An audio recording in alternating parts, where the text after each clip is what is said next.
Congrats on taking your very first step to building power by showing up. It's so good to meet you. Now, what makes a strong grassroots lobbyist is speaking from the heart on issues you care about. You need to come prepared. Do you have a plan? That's okay. I do. And the next time you come, you can use these tips to becoming a strong and effective grassroots lobbyist when meeting with elected officials. You ready? Let's go. So whether you're in Annapolis or back home in a meeting with your school board member or county official, you need to be prepared.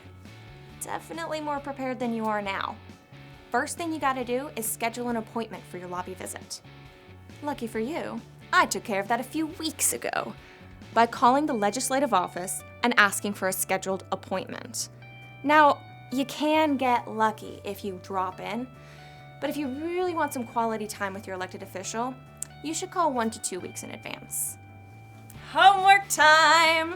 You should do some research on the elected official you're going to be meeting with. Things like personal interests, social affiliations, and some professional background. These facts will come in handy when you're making your ask and building a relationship. Hey, pay attention. We need to make a meeting game plan. You shouldn't be the only one talking in that meeting, Chatty Cathy.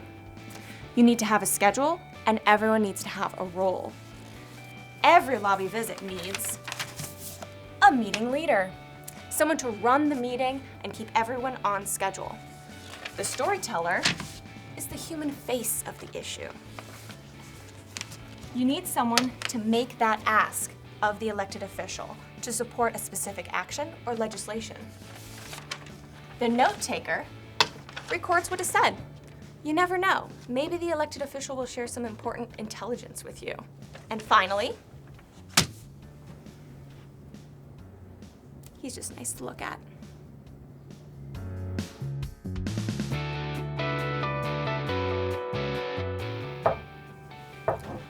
Finally, did you get lost? Come on in, have a seat.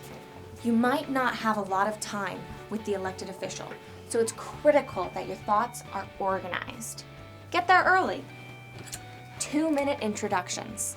Have everyone introduce themselves, where they work, and where they're from, especially if they're constituents. Have your meeting leader give a 2-minute overview about the issue. Bust out that personal story for a few minutes. Talk about how the issue has affected your school and your life. Materials! Have your meeting leader pass them out. Newspaper clippings, fact sheets, petitions, everything you can collect about the issue. The most important thing about the meeting is the ask.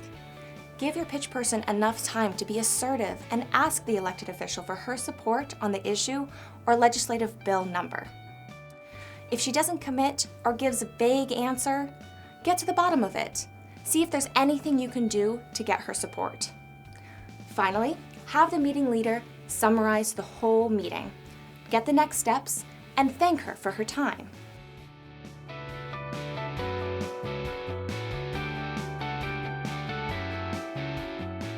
Remember, when you're in your appointment, don't let the elected official run the meeting or stray off topic. You're there for a purpose.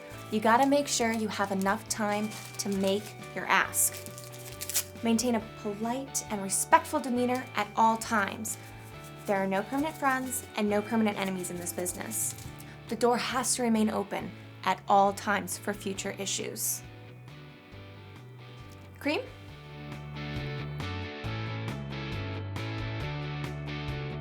Follow-up is key. Clarify in the meeting who's going to follow up and when, and if there's any other information that the elected official might need. And share all of this with the association staff and leaders so they can help you with the follow-up. Don't forget the thank you. If you really want to be a good grassroots lobbyist, a handwritten note is the way to go. It's all about making a lasting impression. You got it? Great. Looks like you took some awesome notes. Now go build some power for your students and your profession.